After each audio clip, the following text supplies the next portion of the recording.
Hello, everyone. So it is just past 2 p.m. We're going to start now. I believe there's still a few people who are going to join in the next few minutes, but that's okay. We're going to start with just a few housekeeping items anyway. Before that, I just wanted to introduce myself. My name is Veronica Costia, and I'm the project manager of the online training initiative to address human trafficking. Welcome, everybody. We're very excited to be holding our first webinar in our series on human trafficking. And today with us is Shelley Gilbert from Legal Assistance of Windsor, who will be answering your questions related to supporting trafficked persons. Some of you have submitted questions ahead of time, and Shelley's presentation will be addressing those.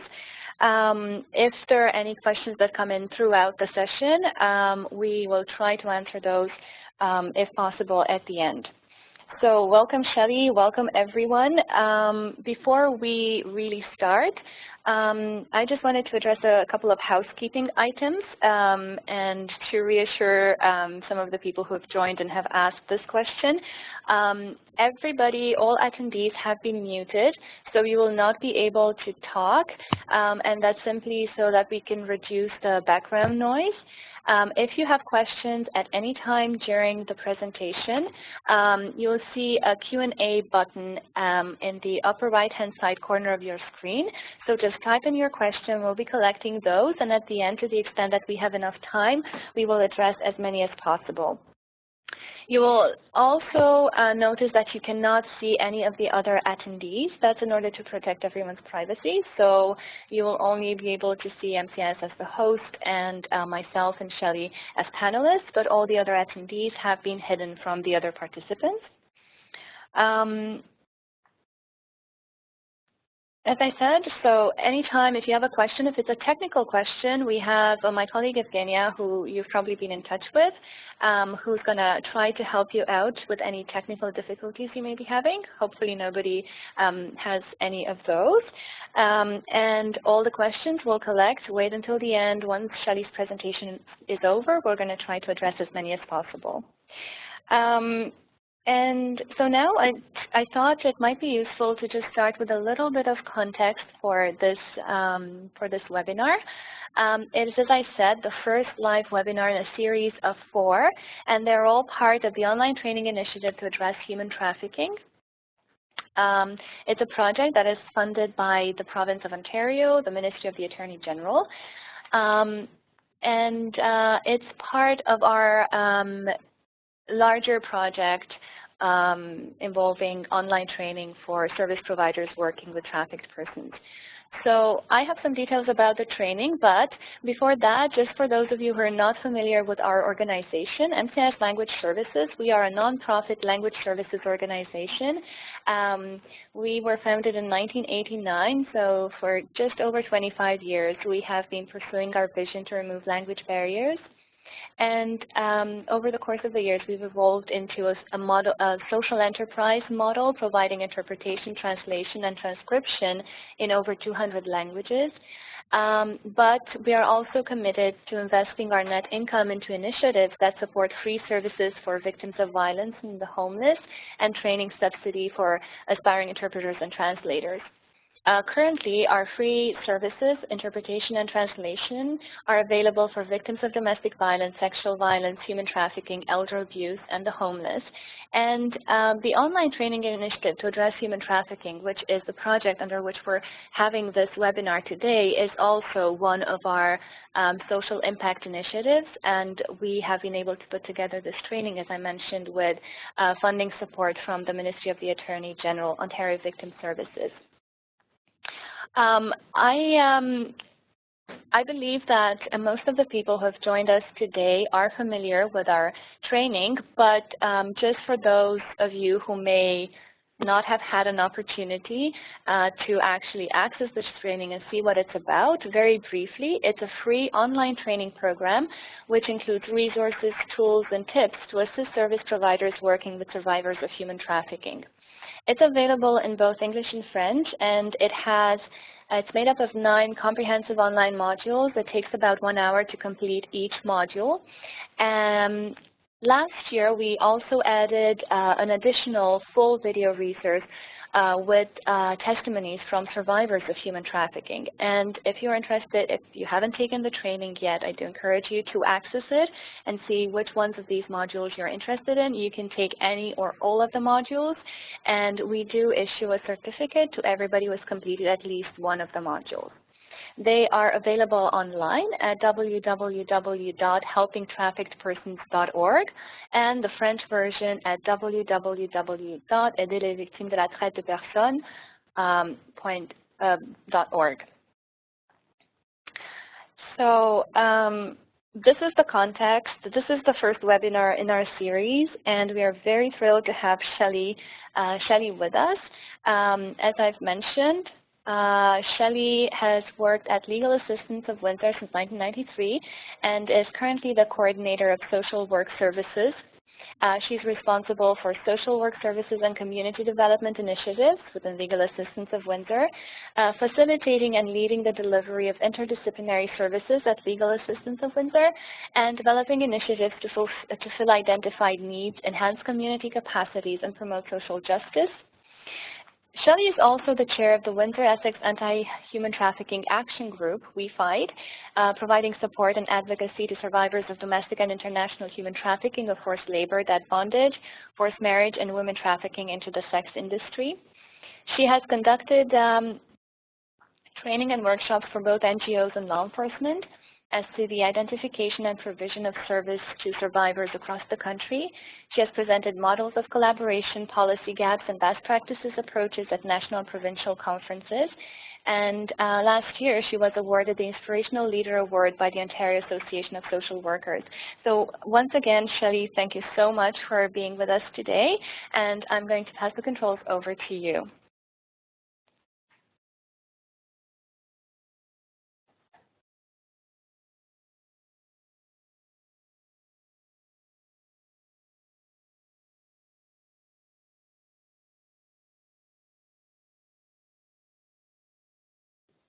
Okay, we're just waiting for Shelley to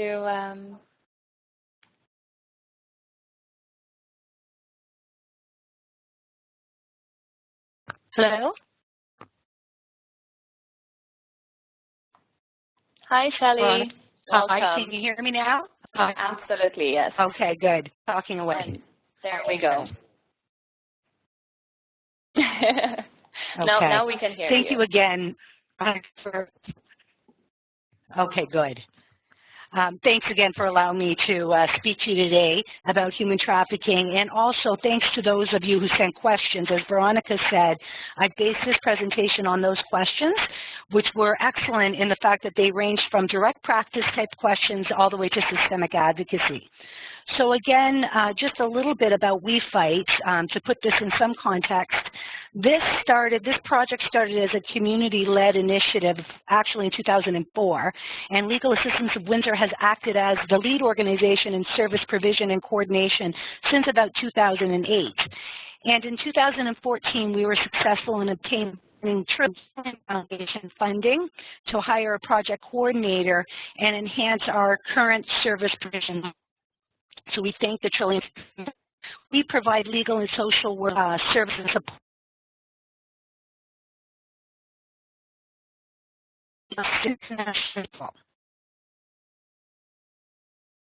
Demonstrated community partners here in Windsor and Essex act as a steering committee to the project, and they're part of our continuum of service from frontline law enforcement all the way through to partners in systemic advocacy.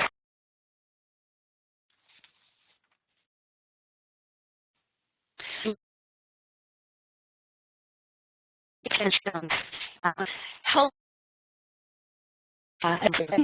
services to identify survivors and ensuring the most appropriate services are available continues to be really difficult for many, many sectors. Recognizing that these indicators that I give here in a person's story allows us to begin to interview with a deeper lens.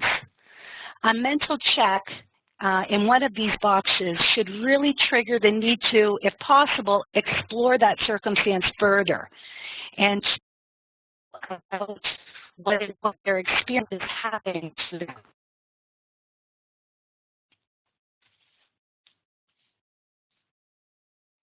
These indicators might be seen or heard by medical professionals in the ER, by shelter workers,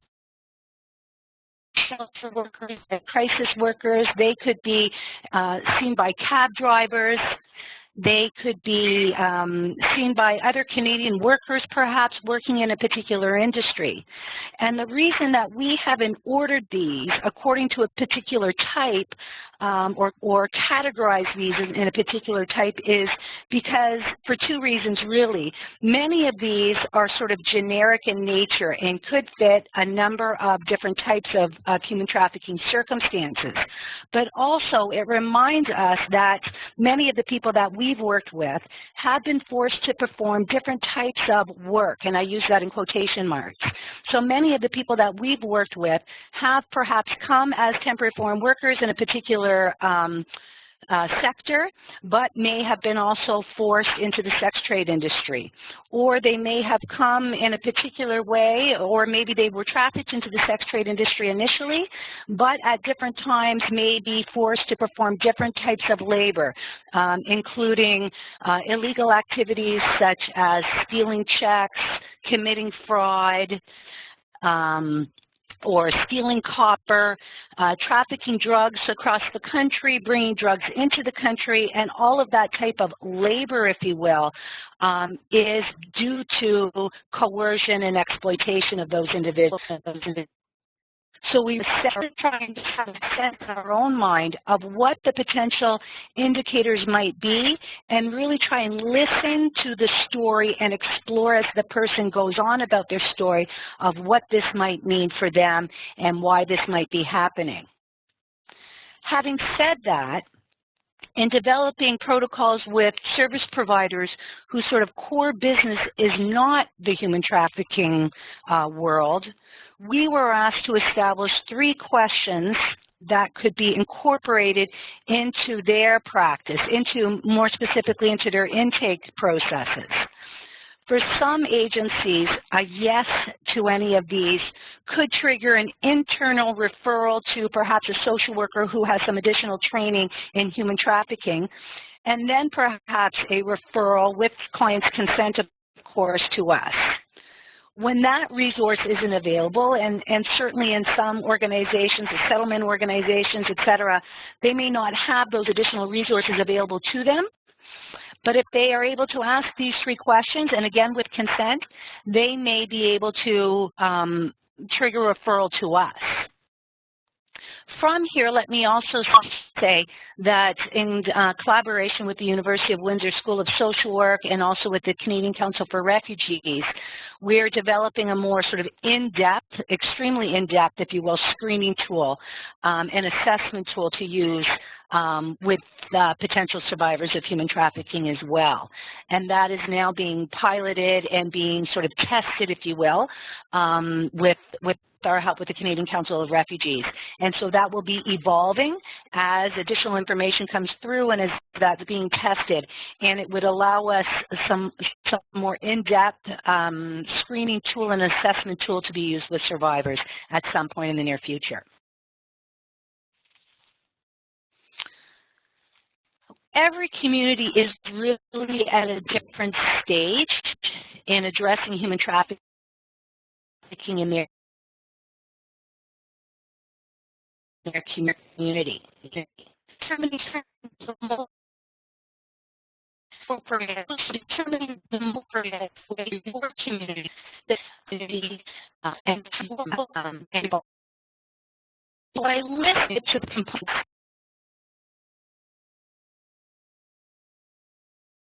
I think individual sensibility and commodity when we started looking at this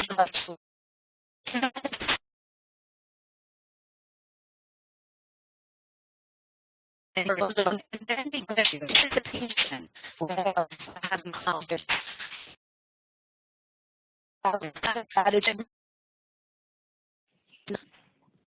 Hello, Shelley. I'm sorry to interrupt. I think you're having a little bit of trouble with your microphone. Yeah, so we're having a little bit of trouble hearing you. Can you hear me now? Oh, now it's perfect. Yeah, this is perfect. Thank you. Okay, So sorry. if you could, Do you need me to go back? So if you could start this slide from the beginning on how to help, that would be great. Thank you. Yes, sure. Sorry about that.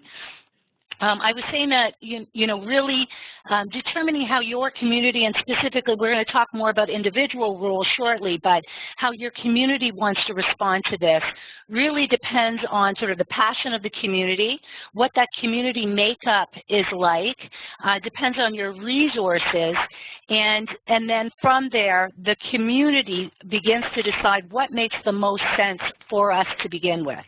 And this started really starting to educate ourselves on this issue, and certainly back in 2004, that was based on sort of this is purely an international issue, and this is purely a women's issue, a violence against women's issue. And so slowly, as we began educating ourselves, we started sort of evolving that idea of what in Windsor, Ontario, what it might look like. But the next step was really to begin developing some community protocols. And we did develop those protocols, or the beginning of protocols, with government services and amongst service providers, NGOs like us. But what we really recognized when we started working with survivors is that those protocols really needed to be flexible, and they needed to evolve as we became and our clients educated us on this issue. So we really needed our protocols to evolve alongside our knowledge and expertise with the issue. So that's what I would really encourage communities to consider, that these protocols and the processes that you establish cannot be written in stone. Every individual is different, agency personnel change, passions change, expertise changes, and so we were each and every time protocol alongside the survivor of how this is working and evaluate that protocol. So again, these protocols are not, or these components are not necessarily in any strict order of how to be done. But I think that also is a continuum of supervision.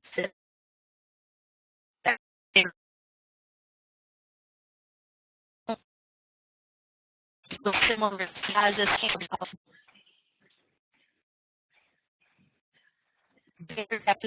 and before this, our clients for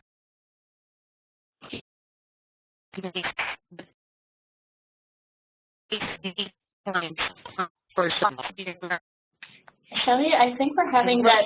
Recognizing that these have got to be crucially important. So the children in looking at emergency. Are you with me? Shelley, can you still hear me? Yep. Can you hear us? So yeah, I can. So we were cutting off again. So maybe it's just a little as you move. Now, can you try again? Yeah, you're a little bit cutting out as well. So I'll try not to move. I'm not moving, but I'll try to be stiller, okay, if possible. Okay, thank you. The last of my statement around this was that once you sort of move sort of getting yourself and really assessing and really having those communities introduce into their community, develop some credibility within those communities. I think also that we also with the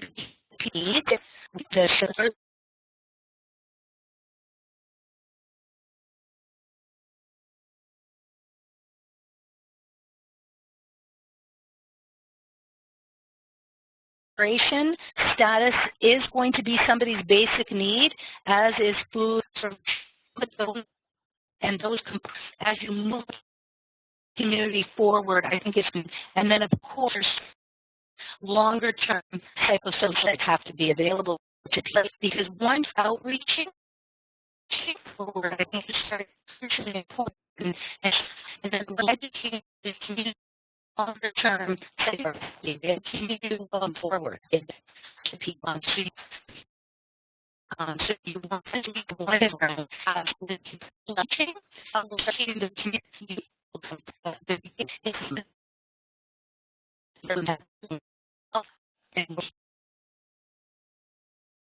has our community partners, our provincial partners and national partners for ideas, for advice, for support. Our clients themselves, and to really begin to develop a cohesive plan of action.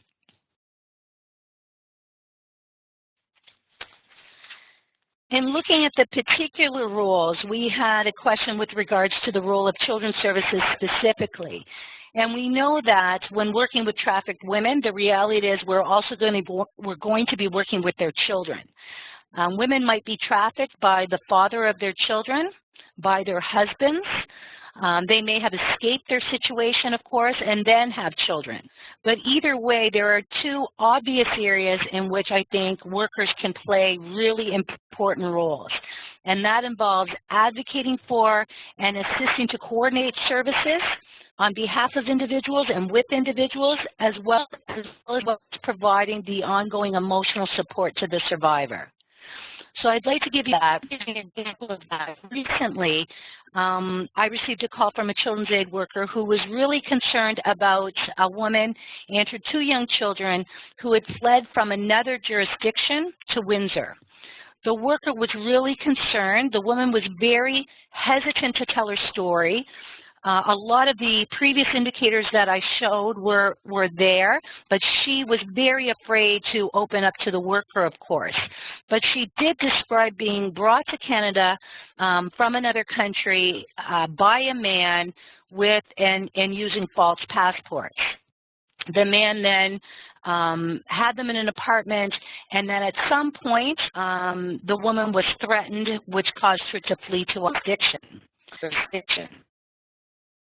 And so certainly the worker felt, and he was absolutely rightly so in feeling this, that there were enough indicators to be concerned about human trafficking circumstance. Unfortunately, it appeared that he initially was the only person that was seeing those indicators. She was being encouraged by other service providers initially to return to her community because she had housing there.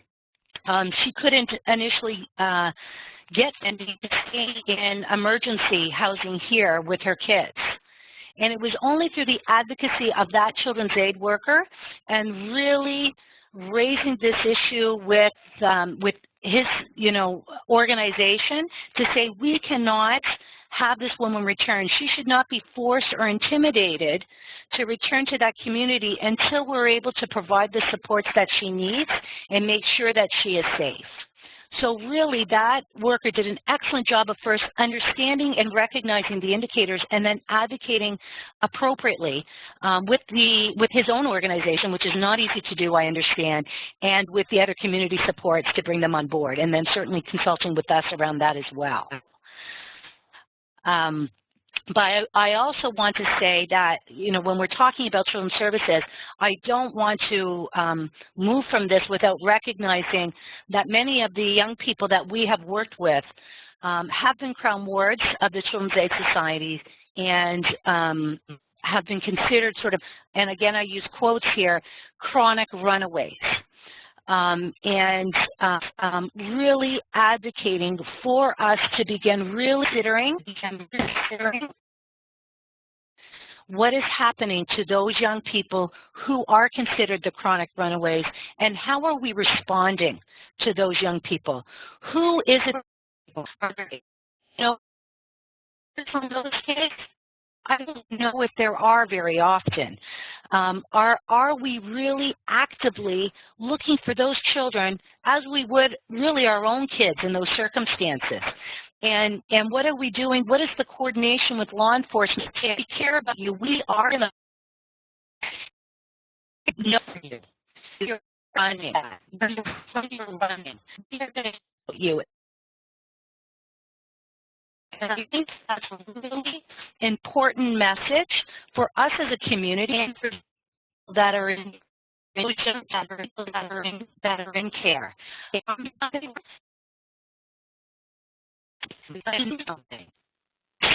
Really discovering with them what that is about and how we can help them from that.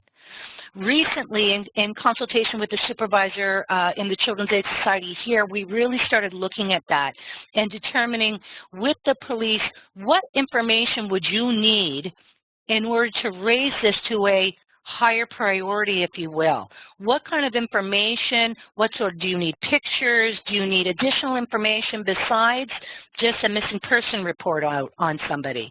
And really beginning to coordinate that between the Children's Aid Society and the police.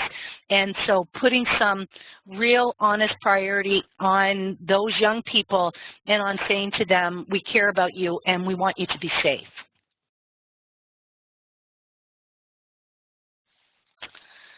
The next question came from the shelter and housing sector and asked how these services could better support trafficked people. We've had the privilege of working really with some really excellent shelters in our community and establishing specific protocols with them that are based on our experiences working with survivors and sort of best practice. And I think it's really important for all of us to recognize that human trafficking survivors have had someone controlling where they live, what they wear, what they eat, when they sleep, and what they do over a significant period of time. So when we provide some ongoing education to shelter workers, we're also saying we're willing to help you with this as well. We're willing to obviously continue some intensive supports with the survivors that we're asking you to take in on a temporary basis. And so we're able to work really jointly with those shelters. There really does have to be a balance then of addressing obviously the safety concerns of residents in the shelter and balancing that with the ability for the survivors to begin to relearn and re-experience freedom. And that tends to be the major issue for survivors who have to enter that shelter. The shelter, they feel again really confined. And what we really want is for them to be successful in the shelter and to have an opportunity to begin reestablishing themselves and feeling that sense of control again in their lives that has been stripped away from them. So some of the policies, for instance, or protocols that we've been able to sort of amend slightly when we've asked the shelters to consider that are things. In one shelter, had a number of men who had experienced, they were victims from one group of trafficking survivors. And when they initially went to the shelter, one of the things we asked is, although they typically close their doors at 11 o'clock at night, would they be able to go out to have a cigarette? Be able to go out to have a cigarette, for instance, knowing that because of their PTSD symptoms, because of their anxiety about the circumstance that they were in, that their sleep patterns were really, really disrupted. So often they were up late at night and feeling very anxious and needing to sort of at least be able to step out and get some fresh air. So they were able to amend that policy slightly for us for the short period of time that those gentlemen were there.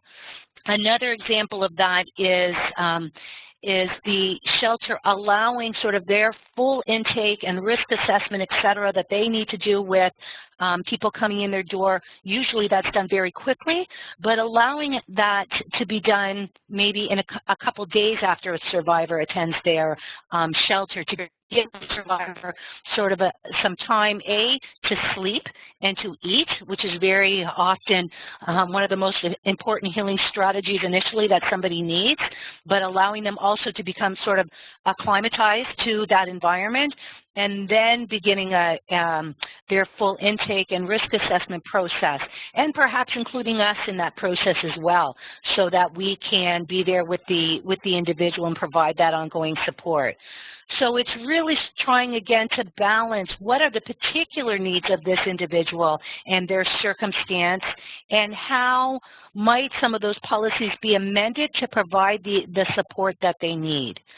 The other thing that I would say is that for women who are trafficked into the sex trade industry and then going into women's shelters or into domestic violence shelters is really ensuring that the shelter staff is educated around this type of violence, the forcing into the sex trade industry as an additional type of violence against her, and recognizing that then, and also ensuring that those basic needs are addressed.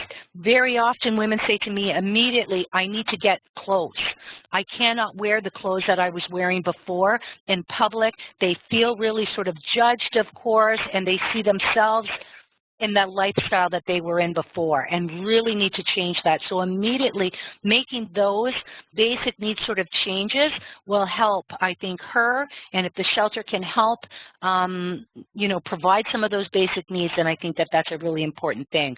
But that the shelter staff have the education necessary to ensure that they recognize that force as a type of violence.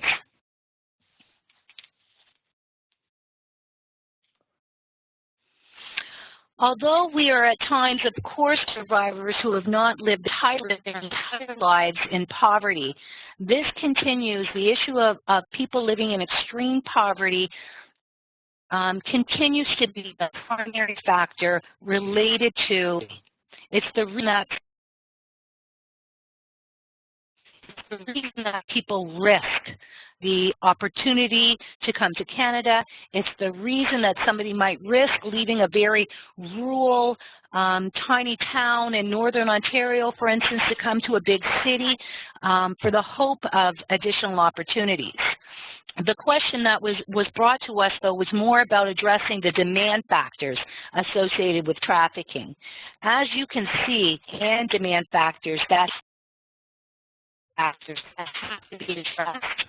And projects, both large scale and small scale, need to be developed in order to mitigate some of these types of factors.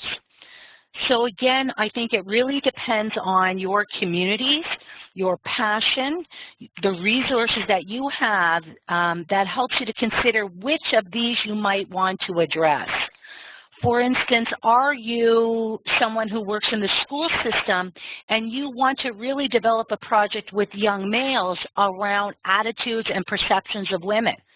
Do you want to consider the role of, social media and how that impacts, the role of pornography and how that's impacting young people? Are you a community in which you have many, many temporary and foreign workers, and so the economic demands and policies related to temporary migrant workers, coupled with the demands for, cheap labor and cheap items for sale, is really impacting your community, and it's influencing, of course, then exploitive and potentially forced labor practices in your community.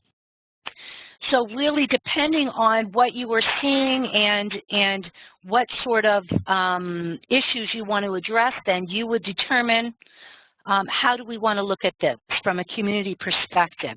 Is it a large-scale project? Is it a systemic advocacy project? Is it a more one-on-one type project where you're working with young people or employers, perhaps, to change those types of practices in your community?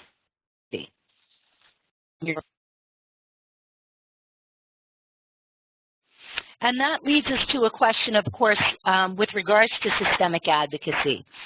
It's been our experience that the best systemic advocates, the best policymakers, are those that work directly with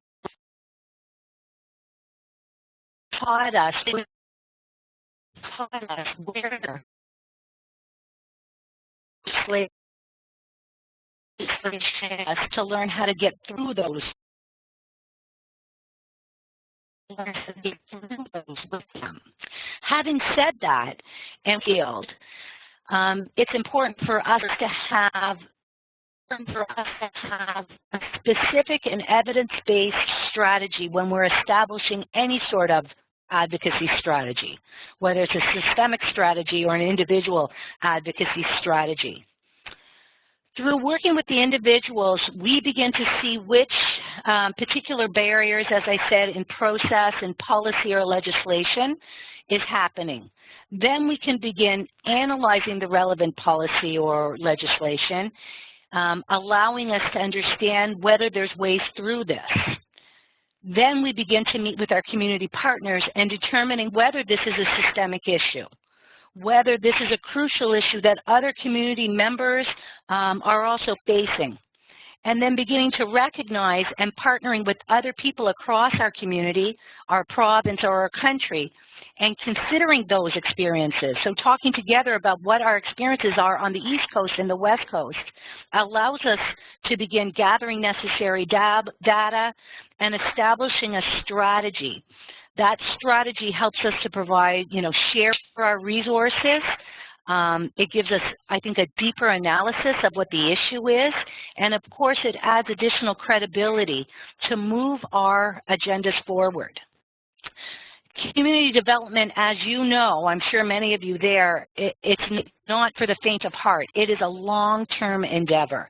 And it's, we sort of have to be in this for the long haul when we're looking at this sort of issue. So I think it's really important that we partner with community services and with national partners as well. And there's some, excellent systemic advocacy efforts already out there. The Canadian Council for Refugees has a lot of information on their website around campaigns and about ways in which people can develop a systemic advocacy.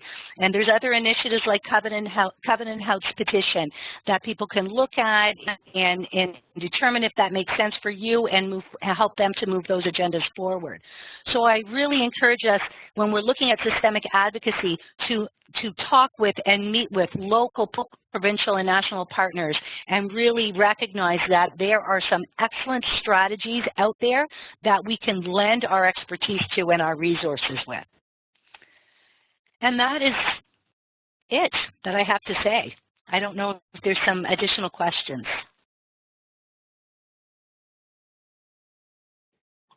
Thank you so much, Shelley. This is great. We did have some questions coming in, and I think the two questions that were sent in just now are linking very well with the systemic advocacy aspect of things. So one of the questions is, how do you respond to sex workers' critique of anti-trafficking movements that they fail to recognize women's agency in sex work? And I think that's a very interesting question that brings up an issue that comes up over and over in these conversations around the difference between sex trafficking and voluntary sex work. It is, and it can be a really difficult sort of polarizing issue, I think, to look at. And all I can say with regards to that is that from my perspective here, I have tried to recognize sort of both aspects of this issue. The women, we work with both women who are considered to be voluntary individuals in the sex trade industry, and also those who have been forced into the industry. And really from a clinical perspective, if you will, or working with an individual perspective, I'm going to start where she sort of is with that.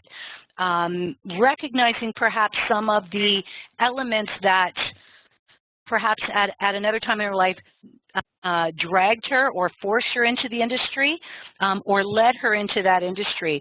But from an individual perspective, I really want women to feel that they are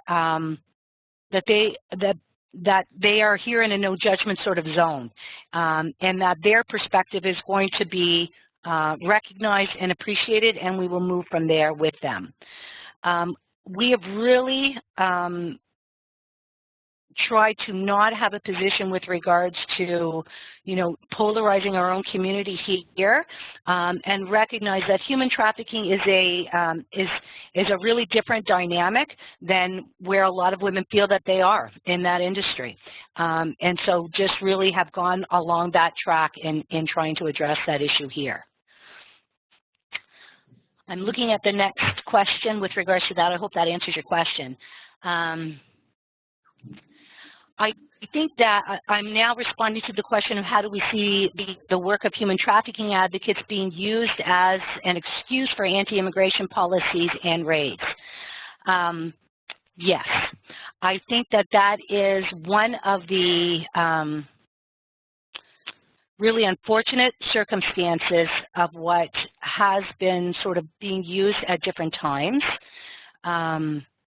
I think that we really have to be clear that every level of government and individuals in our communities have a role to play with regards to the Palermo Protocol in the prevention, protection, and punishment of human trafficking here in our country, and really have to begin to talking to each other more honestly around what that looks like and what those rules are.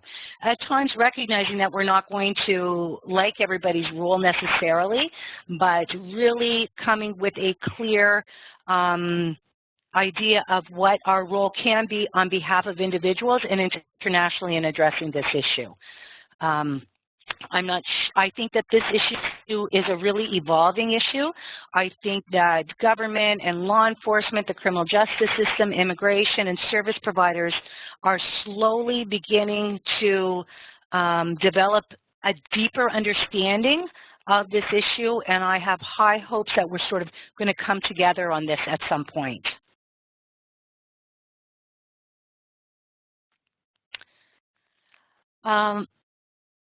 I'm going to respond to at this point, we are redeveloping our website, so it is under construction.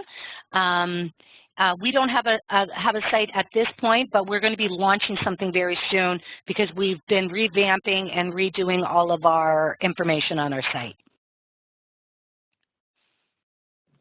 Okay, I think there was one other question asking you to repeat or expand on what information would be needed for the police to prioritize human trafficking issues and searches. When I was speaking about the searches, et cetera, I was speaking specifically around the runaway or children that are deemed to be chronic runaways from the Children's Aid Society. But I think one of the things that we are seeing with police is that there does seem to be a more dedicated education strategy, first of all, for law enforcement. And I'm hoping that in communities, more and more training of frontline officers will be done. I think it's really important that there are dedicated units as well.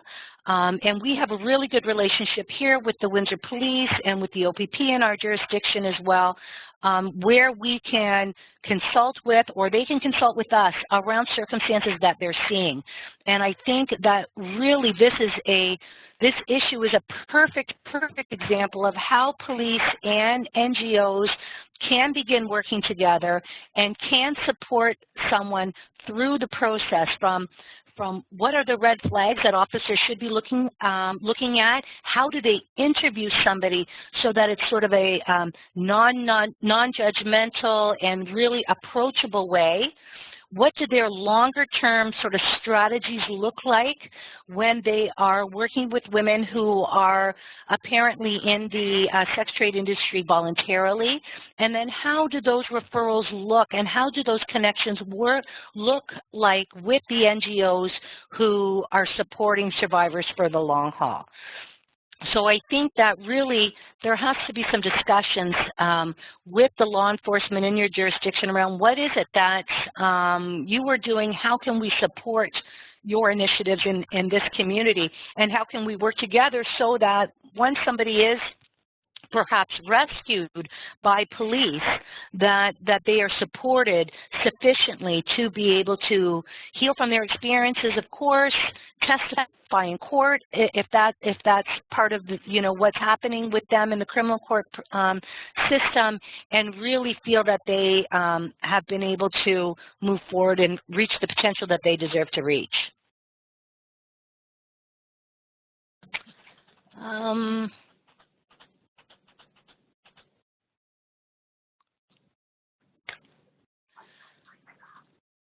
What frontline supports need to be in place to meet the complex needs of human trafficking survivors? First response, safe house, transitional to long-term care. I think, again, it is the collaboration between whatever frontline supports there might be. I mean, there also has to be a recognition that there may be other organizations in your community that may be seeing individuals that they don't know may be trafficked. And I think that's why the 3 questions that I had showed you when we were talking about the indicators, meeting with service providers, talking about what their intake processes might look like, how do they incorporate those types of questions, means that they would also potentially be recognizing and seeing human trafficking survivors as well. The project coordinator with us has been doing a really excellent job of providing what we call in-service sessions, if you will, with individuals who maybe are in detox, are in rehab facilities, are in even jail, to meet with those individuals and provide some education on human trafficking. And it's been really surprising to see the number of individuals who have come forward to her and said, this isn't happening to me now, or maybe, and certainly they have said that, it is happening to me now, but it also happened to me 10 years ago, and when I was 15, and I didn't have a name for what this was. And now you've helped me to frame what that type of violence was. So I think it's really important that you consider what are the obvious service providers in your community, of course, but what are some of those sort of non-traditional service providers that may need to have some education on this issue and also can consult with those sort of mainstream agencies that are addressing human trafficking in your community. Finding out who the potential partners are in your community. Yeah, I think it's important to sort of look at, starting with somebody, I think. Starting perhaps with the trauma supports in your community, with the Sexual Assault Crisis Center perhaps, or with, if you have newcomer serving agencies in your community. And you can start very small, and then those connections and those ideas will sort of branch out until you have sort of a core group of individuals that have some of the passion for this issue, have some of the resources or some of the ideas around how do we begin addressing this in our community. So I think sort of, does mean that there should be sort of an analysis of who is my community made up of? And then who might be the supports that I feel I want to reach out first? Who do I already have a connection with in this community? And then begin making those sort of connections and really just talking about this as an issue. It's an issue in your community, as it is in every community across the province. So what do we want to do? How do we want to address this? Where do we want to start? I think is a question for a few close community partners to begin considering. Thank you so much, Shelley. I don't think there are any other questions. Now, just to this last question, I simply wanted to add that if you're looking at something very concrete and really don't know where to start, our online training includes a very comprehensive list of organizations throughout the province and large communities and small communities that do support trafficked persons. So as Shelley was saying, from victim support services to shelters and the whole range of community services, so that might be a good starting point as well. One tiny question that we almost missed. One of the participants is wondering if we could provide a copy of the PowerPoint presentation. Right. so I believe we will be able to do that. If you would like to receive a copy of the presentation, we will PDF it. So simply email us, and we'll send you a copy. Evgenia is telling me that one more question just came in, and we do have a few minutes left. So Shelley, if you don't mind. Sure. Can you see the question? It's regarding any relevant notes on the current political platforms regarding trafficking that we should be aware of. I'm just trying to find it so I can read that as you say that. It's in the chat. You should be able to see it. Okay. I'm sorry, I don't see it. Will you say it to me again, Veronica? Absolutely. So do you have any relevant notes, I'm guessing that means comments, on the current political platforms regarding trafficking that we should be aware of? I'm going to say that I don't have any notes about that necessarily. I mean, I think that this is, certainly been an issue recently that has been brought forward, and I'm happy to see that.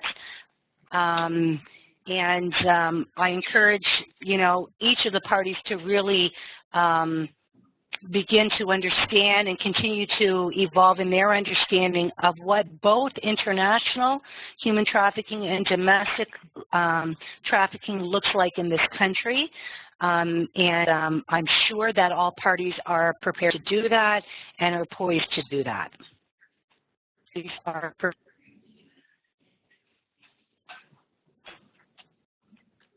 Okay, thank you. We also had a comment from a participant who is saying that a long-term transitional house is just starting in Toronto, which is Aurora House. So we have been aware of that project for some time, and it's great to bring it up because it's something that has been missing. They are fundraising currently, so if you'd like to join their efforts to make this transitional house a reality in the coming months, there's a Forgo Freedom campaign. You can Google it if you're interested, and basically the idea is that on December 2nd, people who register in the campaign will be giving up some of their freedoms to sort of replicate the situation that is the everyday reality for a trafficked person, to raise awareness on these issues, as well as raise money to support Aurora House. So thank you for that comment. Okay, we have one more question, Shelley, and I think this is going to be our last question since we're at 5 to 3. And the question is, I volunteer at the refugee center with their language translation sector, but they're also helping victims of trafficking. How do you suggest I move forward in helping them with sex trafficking? So I'm assuming then that they are, can you hear me? Yes. Okay. I'm assuming then that you are seeing victims of trafficking that at this point have not been recognized as survivors of sex trafficking. But I think that from the language translation sector, I think one of the most important things, of course, is that that the translation is as clear as possible, and that if you're, I'm assuming, are you you're an interpreter? This is Veronica. The participants are muted, so they won't be able to answer. Hopefully. Okay, so she's just indicated in the chat that she is an interpreter. Okay. So, I mean, I think one of the most important thing is that when we're working with interpreters, of course, is that the message is clearly being conveyed to the person who you're translating for, of course, and that if you are aware of some of the indicators and some of the issues, that perhaps you're having that conversation as well with whoever's conducting the interview with that client. I think that as many people as possible who are sort of aware of what those indicators might look like and are able to convey that to the person conducting the interview, it allows them the opportunity to explore that with their client sitting in front of them. I think that really that is you know, a really crucial piece is the partnership between the person who is conducting the interview and the interpreter in being able to work together and recognize those dynamics. And since we're on the topic of interpreters, so if you don't mind, I would also like to add something, since we that's basically what we do, is to encourage everybody, you know, if you're on this call and you support persons who have been trafficked who do not speak English, we do encourage you to not use volunteers, family members as interpreters. We use a professional interpreter service, and interpretation services for victims and survivors of human trafficking, sexual violence, domestic violence are free everywhere in Ontario. If you are not yet aware of those services, just email me. You'll have my contact information. We'll put it up shortly on the screen, and I can provide you all that information. It's always best to work with professional interpreters, and interpreters who are providing these services that are funded by the ministry also have specific training on working with survivors of sexual violence and human trafficking. So they're the best people to provide the services in these circumstances. Absolutely. I would also, you know, want people to recognize that it is very hard, even with trained interpreters in the room, for people to be able to tell their story. So considering that if they're, you know, people from their church or their family members, etc., it's very, very difficult to get the information needed. So professionally trained interpreters are crucially important to allow that person to tell their story as easily as it can be for them. Okay, I think we will stop taking questions at this time, but we have managed to answer all the questions that have come in so far. Once again, thank you so much, Shelley, for being with us and sharing such a wealth of information. I would also like to thank all the participants for being with us today and being patient for a little technical glitch. We hope you have found the information useful. So just before we wrap up, I wanted to remind you that this is the first webinar in a series of 4, and coming up in November, we will have with us Caroline, and then in March, Lisa, who are both survivors of human trafficking. Those webinars will allow you to ask questions from people who have actually been through this experience. While in January, we'll have Jolene Haida with us, who is a social worker and who's done a lot of work with youth trafficked into the sex industry. So I encourage you to join us for those webinars. We'll be sending out invitations in the coming months. You'll see as you exit the webinar, you will see a very short questionnaire. I think it's only 3 or 4 questions, so we would really appreciate it if you could provide your feedback. Also, we have recorded the session, and we will be posting the recording in on the online platform. So if you want to revisit anything, you can go ahead and log into the online training platform and access it from there. Right after maybe today or tomorrow at the latest, we will also send you a link to that to make it easier, as well as a copy of the presentation. And if you ever want to get in touch, if you have any more questions, if you'd like to connect with us, our contact information is up on the screen. So thank you all very much, and thank you, Shelley. Thank you for having me. Bye, everyone.